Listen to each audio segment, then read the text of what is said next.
Good evening, friends. Um, Today's talk is again from the Dhammapada. This is from the 6th chapter of the Dhammapada, known as the Panditavagga. And it relates to, well, I was thinking a little bit earlier, it relates to everything that Buddha taught. Everything that the Buddha taught was taught in the context of dependent origination and Four Noble Truths. And then every single one of his teachings in some way related directly to that. And so the underlying theme, or one underlying theme of the Buddha's Dhamma, is refined mindfulness. And I call it refined because it's a very specific application of mindfulness rather than what's commonly taught today as mindfulness, which is in many cases a practice that's called mindfulness, but that actually increases an aspect of mindlessness and a lack of concentration. And I won't get too deep into that. What this today's section from the Dhammapada refers to is that a wise Dhamma practitioner, those that understand how to practice the Buddha's Dhamma, will only practice the Buddha's Dhamma. And that sounds a little silly until you realize all the adaptations, accommodations, and embellishments that have been made to the Buddhist teachings over the past 2,600 years were just as prevalent during his time. In other words, there was a knee-jerk, almost compulsive reaction to hearing the Buddhist truth and wanting to add to it, again, as the words that I use, adapt, accommodate it, or embellish it in some way to fit our views. That the essence of the Buddhist teaching is recognizing wrong views rooted in ignorance of Four Noble Truths, to abandon them and live your life from the framework that's developed, the refined mindfulness that's developed from integrating all 8 aspects of the Eightfold Path. And that's the only path the Buddha ever taught. So it would make sense that the wise would practice the Heartwood of the Dhamma. The Heartwood of the Dhamma is always referring to the Eightfold Path.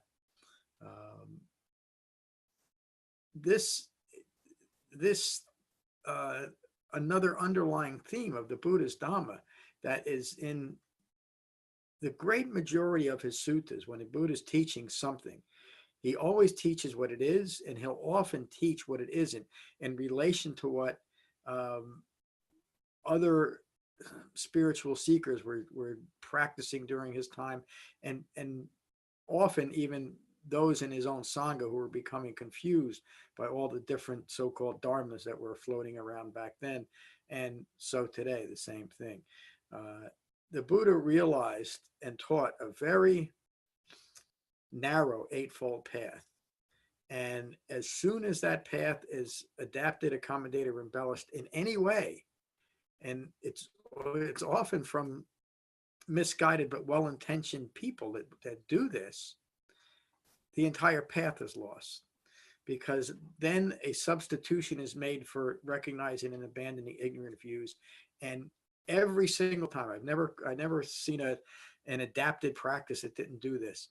Every single time an adaptation, accommodation, or embellishment is made to the Buddhist Dhamma, it's made in such a way to allow for the continuance of ignorance. In other words, it completely negates what the Buddha is teaching. So what the Buddha is teaching in this section of the Dhammapada, the difference between a wise practitioner and a foolish practitioner. Remember last section on chapter 5 was all about how fools practice and gain nothing. So from the Panditavagga, the Buddha's words: it is always beneficial to associate with a wise person who has the courage to point out faults and foolish actions.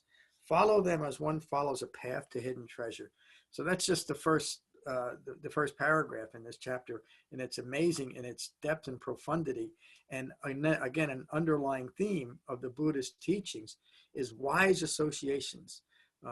It's so important that as far as our Dhamma practice is concerned, that we associate with people that are actually practicing the Buddhist Dhamma, and not anything and everything that comes along and it happens to be called Buddhist practice.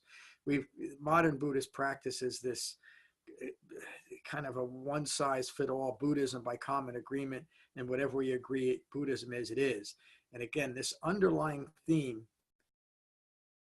that was so common during the Buddhist time was recognizing what it is and what it isn't. That's really, again, the essence of the Buddha's teaching. It's so important today. The Buddha continues, the wise who teach the truth, admonish foolishness, and provide true refuge are criticized by the ignorant. And it's certainly true today that those that want to only teach and practice and teach others only what the Buddha taught are often criticized by those ignorant, especially those following ignorant dharmas and insisting those are the teachings of the Buddha.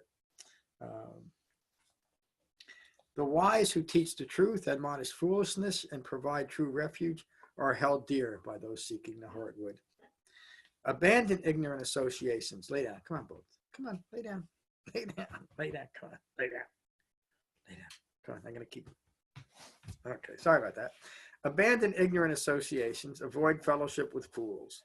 Associate with the wise and seek fellowship with noble ones. Pretty straightforward and easy to do. The wise are immersed in the Dhamma and live with happiness and tranquility. The wise delight in the Dhamma taught by the Buddha.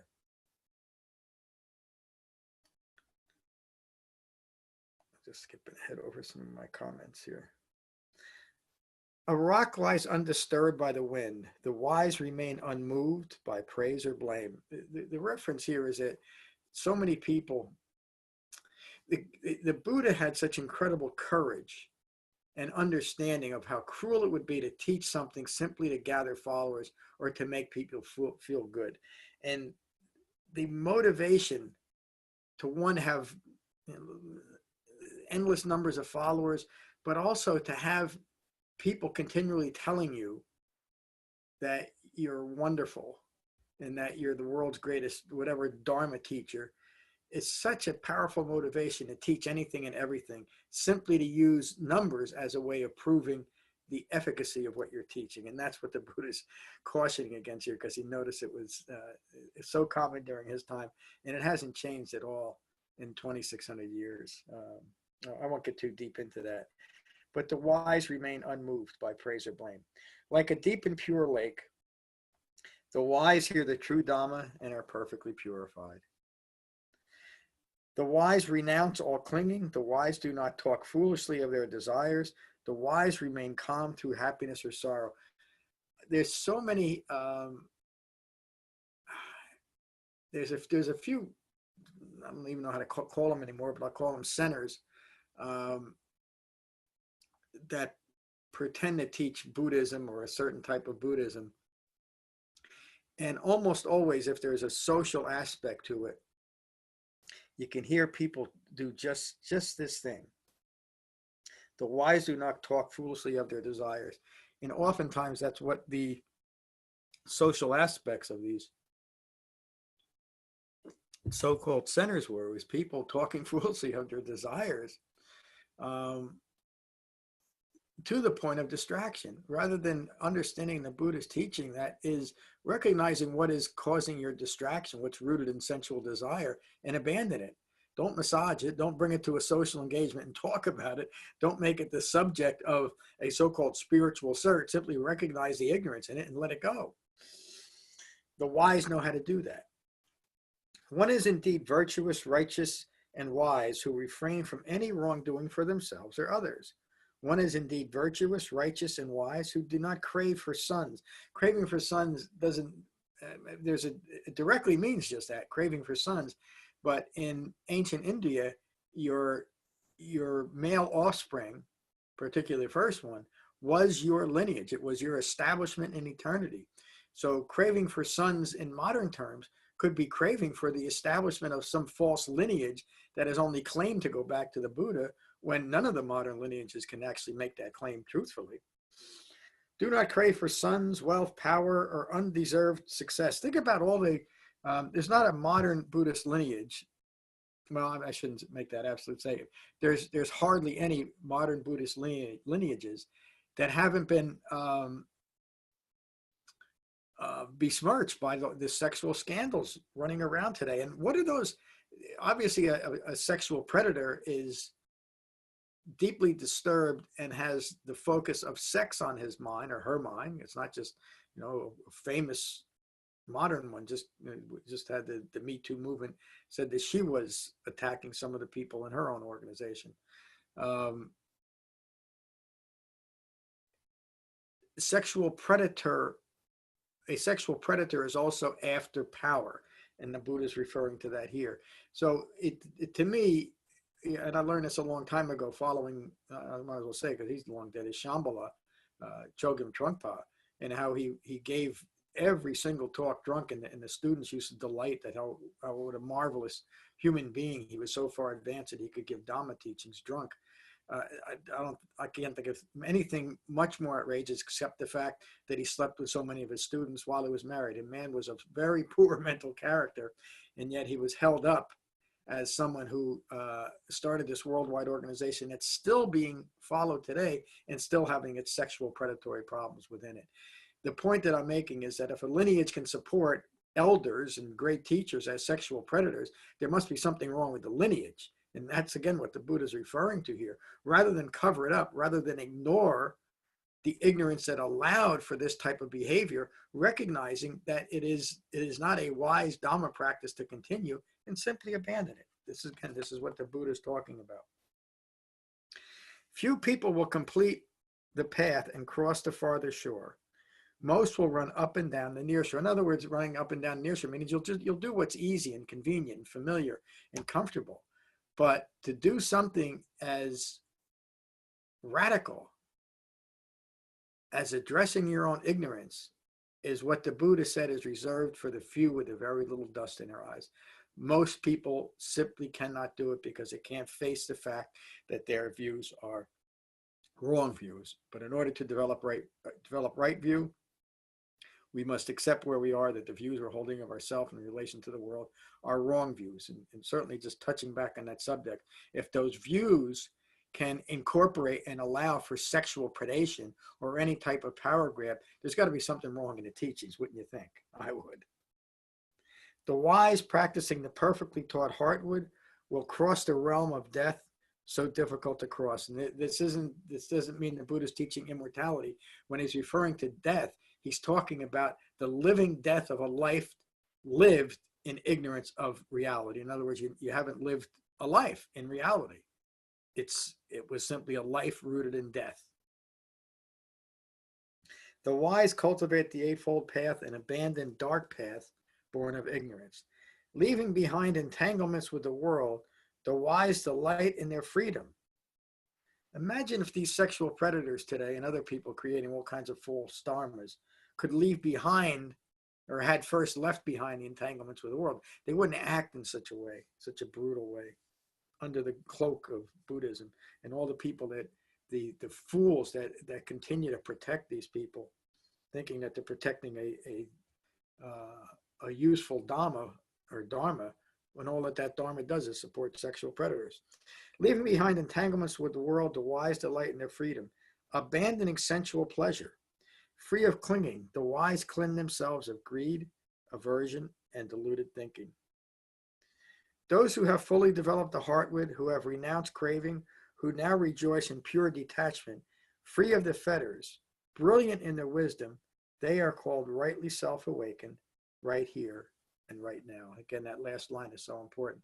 The Buddha doesn't teach a Dhamma that takes endless eons and endless lifetimes to realize. The Buddha taught a Dhamma that is to be realized right here, right now, in this present lifetime. And that last line also holds a key. A mind that is well distracted in its own ignorance and it becomes arrogant about that and smug in that belief is often difficult to tell from someone whose mind is truly resting in peace and equanimity. That's why it's so important to look at behaviors also, to evaluate whether something like Shambhala is actually a realistic Dharma, when now two of their leaders have gotten caught up in sexual predation. And it's not just Shambhala. And at some point, I'm going to be publishing an article about this. And in it, unfortunately, I name a list of, well, I don't want to get too deep into it. But again, like as I said before, nearly every modern lineage has been tainted by their own sexual predators. And that's something that really should give people pause to think about whether their practice is actually rooted in the wisdom of a Buddha, or rooted in the foolishness of a mind itself rooted in ignorance. So these teachings from the Dhammapada are so concise and so pure, and they all help to frame our Dhamma practice in a way that is useful and effective and easily followed. So I hope you found benefit from this talk tonight, and if you did, please consider a donation at becoming-buddha.com, and I'll have another Dhammapada talk next Thursday. Thank you. Peace.